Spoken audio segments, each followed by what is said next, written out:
think we're live, but it's not live. It's pre-recorded. I'm live now, I promise. This is WholeLifeCrisis podcast with me, the host, Ollie Rosser, again.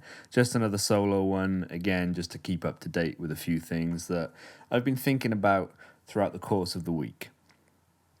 I like these podcast episodes because it's not focusing on video, it's purely audio. So I find myself being a lot more expressive with my hands. At the moment, I'm waving them around in the space like I just don't care. So it's been a very busy summer. We've been back to work since the lockdown eased and people started going back to work. Obviously, I work in childcare, so we're now taking care of other people's children who are going back to work, or children who have been at home during the lockdown and the parents just need a bit of a break because they were, probably climbing the walls, stuck in the house for that 13 weeks that nothing was really allowed to happen. So we're back, and I realized on Thursday of last week, just time flies. It's as if the lockdown never really happened for me now. And during that 13 weeks that, I was unable to work, I wasn't stuck in the house. Because I live on my own, I wasn't putting anybody at risk if I went out, around town. I didn't really do anything risky. I didn't go to major public spaces where there were lots of people publicly gathering. I kept my shopping to a minimum. I'd dip into the shop, nip out as quick as I could. But yeah, I didn't really have to stay locked in the house. But while I was in that 13 weeks, I know this is a somewhat controversial take on things. I really enjoyed the lockdown because it was a welcome break for my family. A break from work, I mean. During the for the first part of this year, Mum was having treatment for breast cancer, so she was going through chemotherapy, and she's not long ago finished her treatment with the radiotherapy. So it was very risky. We all felt that there was a big sense of risk with her going back and forth to hospitals, especially being on chemotherapy, which suppresses the immune system. We obviously didn't want her to catch COVID or anything like that. So it was a nerve-wracking time in that sense, but the time off work allowed us all to focus on that, focus on Mum, focus on her getting better, and sort of rest and recover from, because we run a family business, obviously we couldn't just take time off when there's a family illness. So we all had to work through it, and we managed, we coped, we did remarkably well, I think, and all of the parents who we cater for said that they wouldn't have guessed that there was anything wrong, which is great. I think that means we've done a good job. But yeah, that was a big tangent. During that 13 weeks where I wasn't working, I was thoroughly enjoying my time. I was out riding the bike, I was going on walks, I was taking a few pictures. I was able to focus on making videos for YouTube, which I really love. And now it feels like it's just a distant memory. We've been back in work for the whole summer. We're shut this week now because we're having a week off before September starts. But yeah, I just caught myself in a little moment of, it was kind of like a realization that time is moving so quickly. And when I was in the lockdown, I was really worried about coming back to work because I thought, I've had such a long time off. How am I going to manage getting back into the swing of things? But it was just proof to me that all we really have is the present moment, and where you are is where you are, and what you're doing is what you're doing. And any sort of worries about the future, any anxieties, or worries about the past even, they disappear. It seems like a futile endeavor, really, to be concerned about the future. I mean, obviously, you want to plan for the future.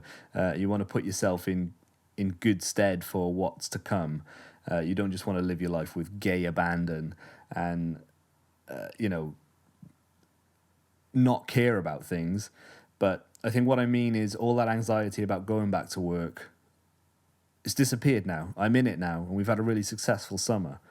And I don't know, it just really hit home that you got to live in the present. The present moment is where it's at. The present moment is where we are, and what is happening now is all that's really happening.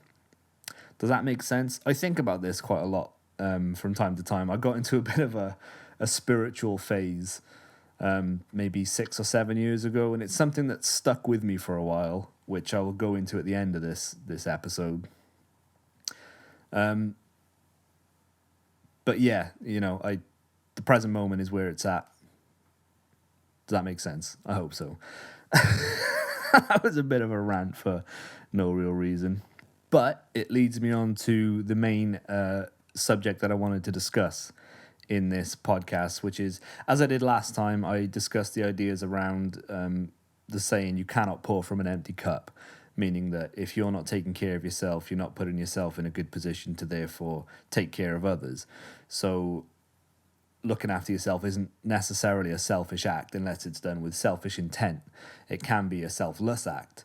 And that can be financially or health-wise. If you're making a lot of money and you have a benevolent nature and you are generous in nature, then it will allow you to do things for other people who are in need.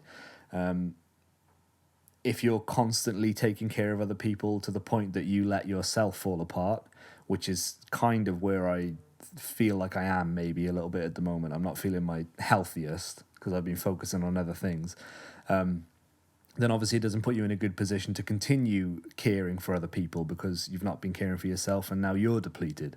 So that was the sort of the theme of last week's podcast. This week I wanted to discuss the ideas around this saying, the mind, once expanded by a new idea, can never return to its original form. I think that's the phrase. I've only written notes down in my iPhone. I should have maybe found the actual quote and who said it. I feel like it was Ralph Waldo Emerson. Bear with me a second while I just briefly look this up.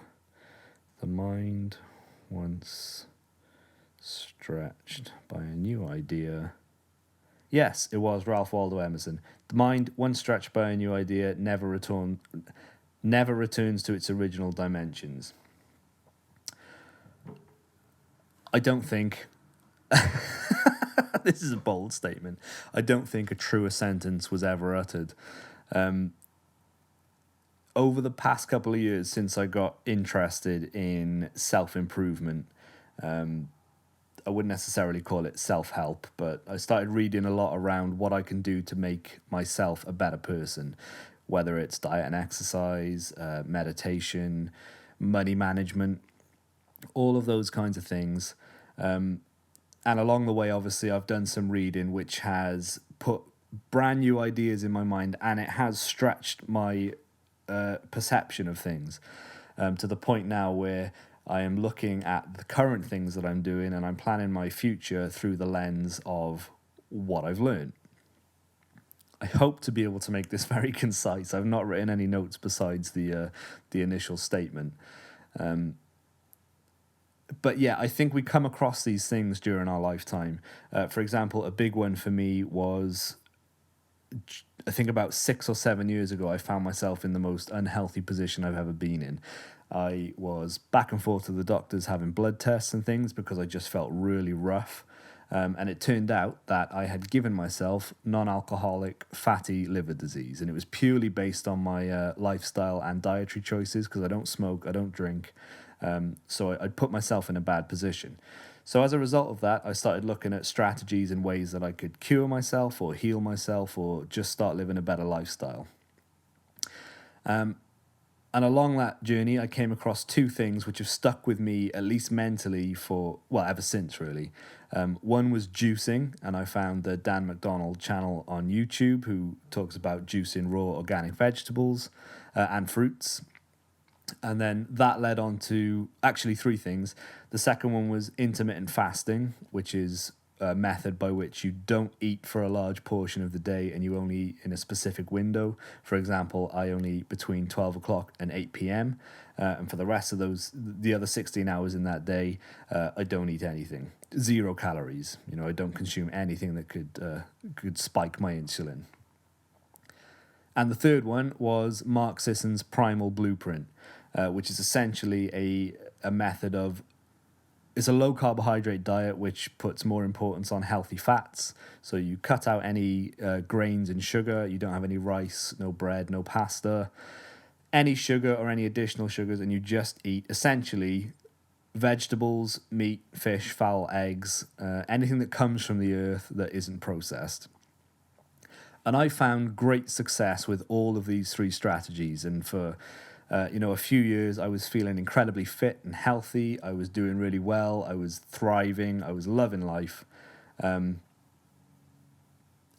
I think it's fair to say that my mind was expanded by this notion of health and well-being.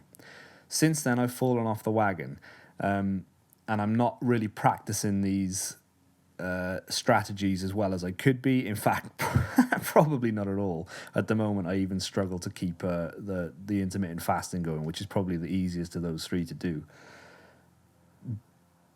But my mind hasn't returned to my original unhealthy ways, in the sense that I now know that there is a better way to live, and I now know that there is strategies that I could be adopting which will make me feel better. So even though my mind has been stretched and hasn't returned to the original ignorance of just eating an unhealthy diet and thinking that's what people do, it's left me with a certain amount of guilt. And I don't think guilt is a good thing, but I think it's an indication of me telling myself that, come on, you could be doing better. You could be feeling a lot better than you currently are. You could be thriving. And that's just interesting to me. So even though these new ideas have come and they've had a positive impact on my life at the beginning, when you stop, it's kind of like, they say motivation is like brushing your teeth. You need to do it daily in order for it to be effective. I should probably do a whole episode on that as well. Even though I'm not adopting these strategies in the present, the fact that I know about them leaves me with a sense of guilt that I'm not doing it. And I think, as I said, guilt isn't a good thing, but it is good to understand that you're doing something wrong. If you don't know that you're doing something wrong, how can you possibly begin to try changing and moving into a better place? That's what I think I mean with that. The same can be said for financials as well. When I came across Dave Ramsey, it was at a time when I was just trying to figure out my money, figure out how to make more money, how to save better. And listening to Dave Ramsey and understanding what he's all about now has expanded my mind again to a whole new position. I've got a lot more knowledge now than I had previously, and it's had a big positive impact on my life. I've actually got savings now for the first time in forever, and I've actually got the beginnings of a decent home deposit. And again, I don't always follow the principles or the information to the letter. And when I don't, it leaves me with a little sense of guilt. It stings you a little bit and sort of hopefully nudges you in the right direction. If I make a thoughtless purchase now, I often regret it. Or if there's something frivolous I want to buy, I find myself putting a lot more thought into it and really debating, do I need this? Can I afford it? Do I need it now? Or should I delay the gratification in order to be a better person? So yeah, that's the ideas that I wanted to just talk about briefly. If you're listening to this, by all means, comment underneath. Give me some of your own stories. I really like engaging with the people on YouTube. I haven't yet put this out on a podcast platform because you've got to pay for things like that, and I don't think it's it's quite that valuable enough to invest real money into at the moment. But yeah, the mind, once expanded by a new idea, can never return to its original dimensions. The more we learn throughout life, the better. And hopefully we can adopt these strategies in a productive way to improve our circumstances and improve the circumstances of those we come into contact with in our immediate community, and obviously now with digital media globally. I think that's pretty concise. Was there anything else I wanted to mention? I don't think so. I just got to start doing it again now. That's the problem. When you speak about things like this, it gives you a sense of accountability. Like, I feel you should be practicing what you preach, really. And I'm not doing that at the moment. So all of these ideas that I'm not practicing make me feel a little bit guilty and make me feel like I'm letting myself down, which doesn't necessarily have to be a bad thing. I hopefully can harness that guilty energy and move it into a good place. My God, I can ramble. I'm getting better at this, though, just speaking to myself in the room. I hope everyone's doing well. I don't have any guests lined up at the moment, which is, I'm not necessarily that bothered about it anymore. I'm quite enjoying these just solo episodes. Because now I feel like I'm getting into a rhythm of speaking about something. I'm liking the fact that I'm sort of speaking about my own personal philosophy and hashing it out myself, really. I don't have steadfast beliefs, I don't think. I'm always open to change when new information comes. And that's what these podcasts are about, I guess. I will have guests on again in the future, but I just don't have anybody specific lined up. But thank you for listening. I've got lots of YouTube ideas planned again, but at the moment, I'm just enjoying a semi-restful weekend. I've done a little bit of DIY. It's Sean's birthday today, so we're going to be celebrating that, so I'm not going to focus on trying to produce content. Besides this is a relatively easy thing to record and upload. But I'll leave it there. Thank you for listening. Take care of yourselves. As always, you can... Oh, actually, one more thing I'll mention after this. You can follow me on Instagram at Ollie Rosser Photo, at Twitter at Ollie Rosser. My website is www.ollierosserphoto.com. Yeah, if you go there, you'll be able to find all these links. Another interesting thing that I did yesterday is I went to photograph the Bearded Villains 2020 Summer Barbecue. And a few episodes back, I interviewed, or not, it wasn't an interview, it was just a chat, really, with two of the members of the Bearded Villains Welsh chapter, just to get a little bit of information about what the group does, what they're about, what their code of ethics is, all that kind of thing. And they invited me down to photograph the barbecue yesterday, and it was really great. It was way busier than I expected, which maybe in these times of COVID isn't the best thing. But just to see, essentially it's a men's group and they do charitable work, and it's just like a brotherhood of people that look out for each other and care about each other. And it was really great to see. It was just really great to see. Everybody was happy. There were kids around, the girlfriends, the wives were there. Yeah, it was just a really nice environment, and it sort of maybe got me interested in perhaps looking at joining. I'm not sure yet. I'm not very good with things like this. I tend to find myself to be a bit more of a loner.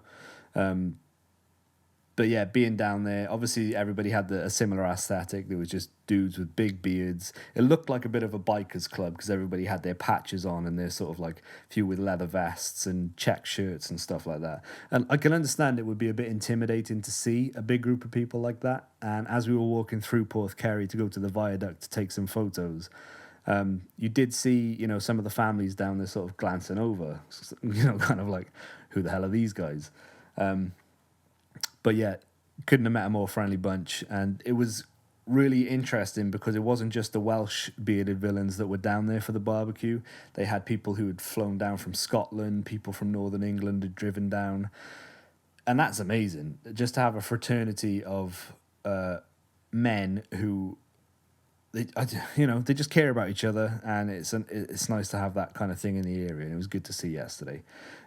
So I'll be putting those photos up on Instagram as I edit them, and I'll have a gallery up on my website at some point. So please, www.ollierosserphoto.com to check all of that out. Thanks for listening. Have a wonderful week, and just as always, take care of yourselves. Be good to yourselves so that we can be good to each other.